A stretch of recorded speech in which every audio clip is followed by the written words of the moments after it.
वालेकुम। आज FSc second year का चैप्टर 16 है। इसका हमने लास्ट पार्ट देखना है जो कि मूवमेंट से रिलेटेड है। ठीक है। अब बहुत से मल्टी सेलुलर एनिमल्स जो होते हैं ना, उनमें क्या होता है, स्पेशलाइज सेल्स होते हैं मूवमेंट के लिए।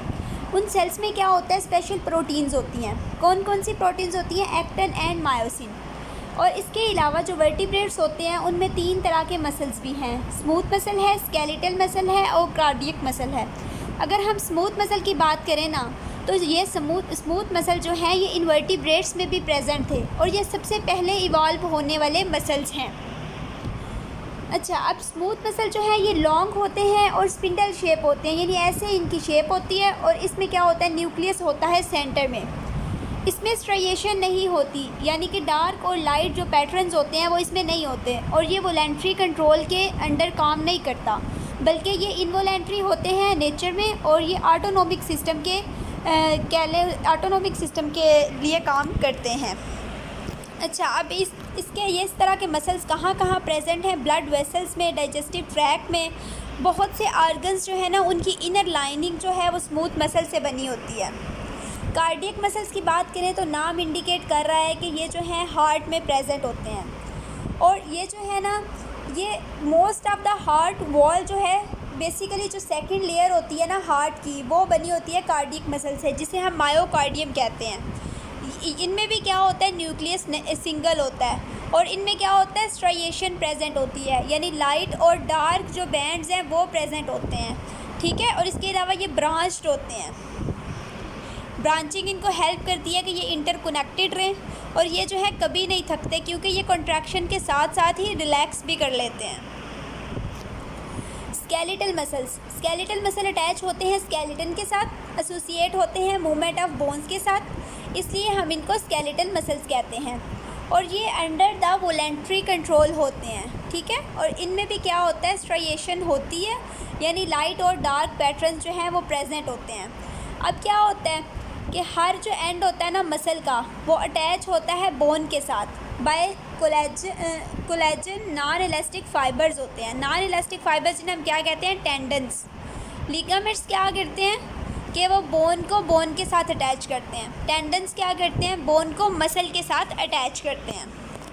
स्केलेटल मसल फाइबर का अब हम स्ट्रक्चर देखें तो हर मसल जो होता है वो किस पे मुश्तमिल होता है, मसल बंडल पे। मसल बंडल किस से बना होता है, मसल फाइबर से। मसल फाइबर जो है वो आगे फर्दर मायोफिब्रल से बना होता है। मसल फाइबर वैसे ह्यूज सेल्स होते हैं। इनका डायमीटर कितना होता है, 10 से 100 माइक्रोमीटर।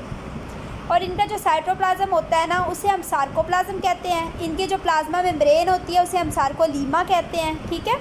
और इनके साइटोप्लाज्म में क्या होता है, मायोग्लोबिन होती है। ठीक है, जो ऑक्सीजन के साथ बाइंड होती है हीमोग्लोबिन की जगह पे। और इसके अलावा क्या होता है, ग्लाइकोजन स्टोर होता है मसल फाइबर में। जब हम इसको माइक्रोस्कोप के नीचे देखते हैं तो हर मसल फाइबर जो होता है वो बना होता है मायोफिब्रल से। अब मसल फाइबर का डायमीटर कितना था, 10 से 100 माइक्रोमीटर। और मायोफिब्रल का डायमीटर कितना है, 1 से 2 मिलीमीटर। ठीक है। ये भी 1 से 2, 10 से 100 मिलीमीटर है, नॉट माइक्रोमीटर। अब मायोफिब्रल जो है ना, उसका जो स्मॉलेस्ट कंट्रैक्टाइल यूनिट है उसको हम कहते हैं सार्कोमेयर। सार्कोमेयर में क्या होता है, सीरीज़ होती है लाइट और डार्क बैंड्स की। डार्क बैंड को हम ए बैंड कहते हैं, क्योंकि ये क्या करता है, पोलराइज कर सकता है लाइट को। लाइट बैंड को हम आई बैंड कहते हैं, क्योंकि ये पोलराइज नहीं कर सकता लाइट को। और इसकी वजह से डार्क और लाइट बैंडिंग जो है वो हमारे पास आ जाती है। ए बैंड में क्या होता है, एक लाइटर स्ट्रिप होती है दरमियान में, यानी ये अगर ए बैंड है तो इसके दरमियान में हमारे पास एक लाइटर रीजन होता है, जिसे हम क्या कहते हैं, एच जोन। ठीक है। एच जोन को ना बाइसेक्ट किया होता है एम लाइन में। और आई बैंड्स में क्या होता है, मिड लाइन होती है, जिसे हम जी लाइन कहते हैं। ठीक है। और सार्कोमेयर वो रीजन होता है, एक जी लाइन से दूसरी जी लाइन के दरमियान का जो रीजन होगा उसे हम क्या कहेंगे, सार्कोमेयर कहेंगे। और मायोफिलामेंट्स में मायोफिब्रल्स में क्या होता है, मायोफिलामेंट्स। ठीक है। यानी सबसे पहले मसल था, मसल में मसल बंडल होता है, मसल बंडल में क्या होता है, मसल फाइबर्स होते हैं। मसल फाइबर में क्या होता है, मायोफिब्रल्स होते हैं। और मायोफिब्रल फर्दर किससे बने होते हैं, मायोफिलामेंट से। मसल फाइबर का डायमीटर कितना होता है, 10 से 100 मिलीमीटर। और मायोफिब्रल का डायमीटर कितना होता है, 1 से 2 मिलीमीटर। अब मायोफिलामेंट कौन से होते हैं? ये दो तरह के होते हैं, थिक और थिन। थिक को हम मायोसिन कहते हैं, थिन को हम एक्टिन कहते हैं। जो थिक फिलामेंट होता है ना वो एक्सटेंड करता है ए बैंड की सारी लेंथ में, entire the length of A band. जो थिन फिलामेंट होता है ना वो क्रॉस करता है आई बैंड को, यानी उसमें सारा आई बैंड होता है और पार्शियली ए बैंड होता है। थिक फिलामेंट जो होता है 1600 नैनोमीटर इन डायमीटर होता है और मायोसिन से बना होता है। मायोसिन में क्या होता है? टेल होती है और 2 ग्लोबुलर हेड्स होते हैं। टेल में क्या होता है? 2 पॉलीपेप्टाइड चेन्स होती हैं जो क्वाइल होती हैं, ठीक है। और ये जो हेड्स होते हैं ना इन्हें हम क्रॉस ब्रिजेस कहते हैं, क्योंकि यहाँ पे एक्टिन मॉलिक्यूल्स आके अटैच होता है, यहाँ पे एक्टिन बाइंडिंग साइट्स प्रेजेंट होती हैं, ठीक है। अब एक्टिन मॉलिक्यूल्स जो होते हैं ना उनकी 2 चेन्स होती हैं, ऐसे एक दूसरे के गिर्द ना वो रैप हुए होते हैं। अब एक्टिन मॉलिक्यूल्स जो होते हैं ना वो फर्दर जो है ना उनके गिर्द ट्विस्ट हुई होती है एक प्रोटीन जिसे ट्रोपोमायोसिन कहते हैं। इसके अलावा एक और यहाँ पे प्रोटीन होती है जिसे ट्रोपोनिन कहते हैं। और ये क्या होता है? 3 पॉलीपेप्टाइड कम्प्लेक्स है। ये जो ट्रोपोनिन है ना ये 3 पॉलीपेप्टाइड कम्प्लेक्स हैं। 1 bind to actin, another bind to tropomyosin और थर्ड बाइंड होती है कैल्शियम आयन के साथ। हर मायोसिन फिलामेंट जो होता है वो सराउंड किया जाता है 6 एक्टिन फिलामेंट से ऑन ईच एंड, यानी हर मायोसिन फिलामेंट के एंड पे क्या होगा? 6 एक्टिन फिलामेंट्स होंगे। एक्टिन फिलामेंट्स किससे बने होते हैं? 2 चेन्स होती हैं, ठीक है, जो एक दूसरे के गिर्द डबल स्ट्रैंड बना देती हैं, पर जैसे मोतियों की माला होती है वैसे होती हैं, ठीक है। और इनके साथ कौन सी प्रोटीन अटैच होती है? ट्रोपोमायोसिन। और इसके अलावा इनके साथ क्या प्रेजेंट होता है? ट्रोपोनिन। ट्रोपोनिन जो है वो कम्प्लेक्स होता है 3 पॉलीपेप्टाइड्स का। एक बाइंड होती है एक्टिन के साथ, दूसरी बाइंड होती है ट्रोपोमायोसिन के साथ और तीसरी बाइंड होती है कैल्शियम आयंस के साथ। उसके बाद है स्लाइडिंग फिलामेंट मॉडल। हेक्सले ने 1954 में डिस्कवर किया था और इसके मुताबिक क्या है कि जो थिन एक्टिन फिलामेंट्स होते हैं ना वो स्लाइड करते हैं ओवर द मायोसिन फिलामेंट्स, ठीक है। जी लाइन जो होती हैं वो एक दूसरे के नज़दीक आ जाती हैं, आई बैंड जो होता है वो छोटा हो जाता है और जो एच जोन होता है ना उसमें वो डिसअपेयर हो जाता है। इन प्रोसेस ऑफ कंट्रैक्शन, ये देखें ना यहाँ पे हमने देखा था, हाँ जी, यहाँ पे हमने देखा था कि ए बैंड में लाइटर एक स्ट्राइप से स्ट्रक्चर होता है जिसे एच जोन कहते हैं, यानी ए बैंड का जो सेंटर का स्ट्रक्चर होता है ना वो डिसअपेयर हो जाएगा और जो आई बैंड होगा ना वो शॉर्ट हो जाएगा। आई बैंड शॉर्ट होगा और एच जोन जो कि ए बैंड में प्रेजेंट था वो डिसअपेयर हो जाएगा और क्रॉस ब्रिजेस जो हैं वो बन जाएंगे। क्रॉस ब्रिजेस जब बन जाएंगे तो ये कंट्रैक्ट करेंगे ताकि एक्टिन फिलामेंट्स को पुल कर सकें towards the centre of sarcomere. उसके बाद क्रॉस ब्रिजेस को कंट्रोल कैसे किया जाता है? जब मसल्स जो होते हैं वो रेस्ट पे होते हैं तो ट्रोपोमायोसिन जो होती है वो डिस्पोज हो जाती है और वो कवर कर देती है साइड्स को ऑन द एक्टिन चेन। जहाँ पे आके मायोसिन मॉलिक्यूल्स ने अटैच होना होता है ना उसको कौन कवर कर देती है? ट्रोपोमायोसिन। अब जब कंट्रैक्शन करनी होती है तो क्या होता है? कैल्शियम आयन बाइंड होते हैं ट्रोपोनिन के साथ, ठीक है, उसको मूव कराते हैं स्लाइटली। इस तरह क्या होता है? ट्रोपोमायोसिन जो होती है वो डिस्प्लेस हो जाती है, जो एक्टिन की बाइंडिंग साइट्स होती हैं वो एक्सपोज हो जाती हैं और मायोसिन ब्रिजेस उसके साथ अटैच हो जाते हैं। एटीपी इस प्रोसेस में यूज़ होता है, ठीक है। और उसके बाद क्या होता है कि जो कंट्रैक्शन होती है वो परफॉर्म होती है, लेकिन अगर एटीपी की जो अमाउंट है वो कम हो जाए तो ब्रिजेस जो होते हैं वो फ्रीमली बाउंड रहते हैं और बॉडी जो होती है वो स्टिफ हो जाती है। Controlling the actin myosin interactions by calcium ions.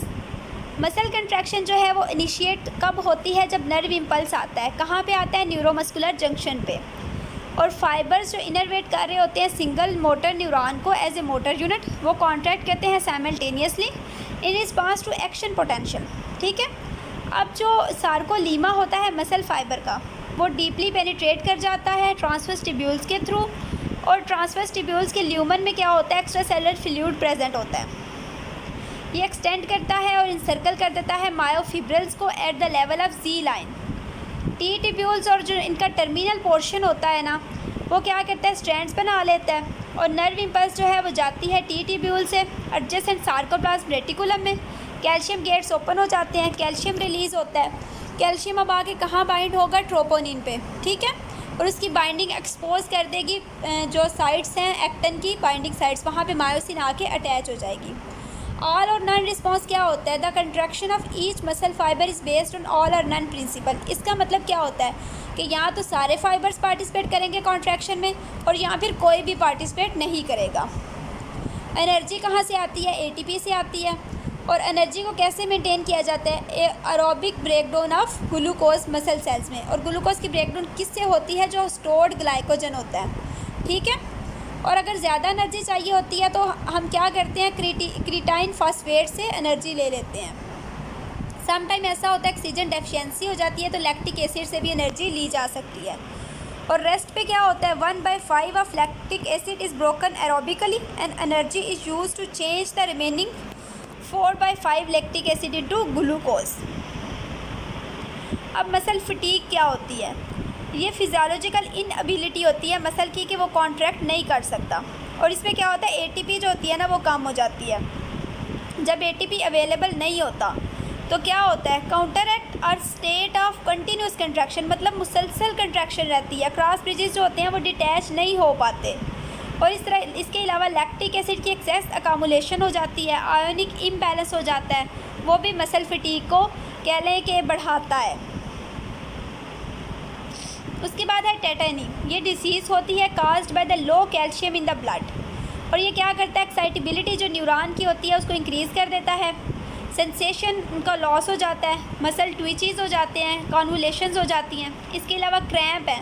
Cramp में क्या होता है? कंट्रैक्शन इंटायर मसल की हो जाती है और ये फ्यू सेकंड से सेवरल आवर्स तक रह जाती है। बेसिकली थाई और हिप मसल्स में होती है और रिफ्लेक्ट करती है लो ब्लड शुगर लेवल को। नेक्स्ट है अरेंजमेंट कैसी होती है स्केलेटल मसल्स की मूवमेंट के लिए। स्केलेटल मसल्स के ना 3 पार्ट्स होते हैं, ओरिजिन है, इंसर्शन है और बेली है। ओरिजिन वो एंड होता है मसल का जो कि फ़िक्स होता है जब मसल कॉन्ट्रैक्ट करता है। ओरिजिन फिक्स होगा जब मसल कॉन्टैक्ट करेगा। इंसर्शन वो एंड होता है जो मूव करता है बोन के साथ। और बेली क्या होता है? वो इन दोनों के दरमियान का पार्ट होता है जो कि कॉन्ट्रैक्ट करता है। कनेक्टिव टिश्यू क्या होता है? ये बाइंड करता है अदर टिश्यू के साथ और help to maintain the body forms by holding the various organs together. ये 2 स्पेशलाइज्ड काइंड के होते हैं, लिगामेंट्स हैं, टेंडन्स हैं। लिगामेंट जो है बोन को बोन से अटैच करते हैं, टेंडन क्या करते हैं? ये मसल को बोन के साथ अटैच करते हैं। लिगामेंट जो होते हैं वो इलास्टिक होते हैं और टेंडन्स जो होते हैं वो नॉन इलास्टिक होते हैं। बोन्स की मूवमेंट को देखा जाए तो मसल टिश्यू हमारी बॉडी में जो बेसिकली है वो स्केलेटल मसल है। स्केलेटल मसल मूवमेंट प्रोवाइड करता है किस तरह? पुल करता है टेंडन्स पे जो कॉर्ड्स ऑफ कनेक्टिव टिश्यू होते हैं। टेंडन्स एंड पुल करते हैं बोन्स पे। और मसल्स जो हैं वो pass across a joint and attach to the bones that form joint. जब एक मसल कॉन्ट्रैक्ट करता है ना तो ये बोन को ड्रा करता है टूवर्ड्स और away from the bone with which it articulates. और 650 मसल्स होते हैं हमारी बॉडी में और ये एंटागोनिस्टिकली काम करते हैं, ठीक है। यानी एक पेयर अगर कॉन्ट्रैक्ट कर रहा है ना तो दूसरा रिलैक्स करेगा, फिर दूसरा कॉन्ट्रैक्ट करेगा तो पहले वाला जो है वो रिलैक्स करेगा। इस तरह जो है वो मूवमेंट होती है।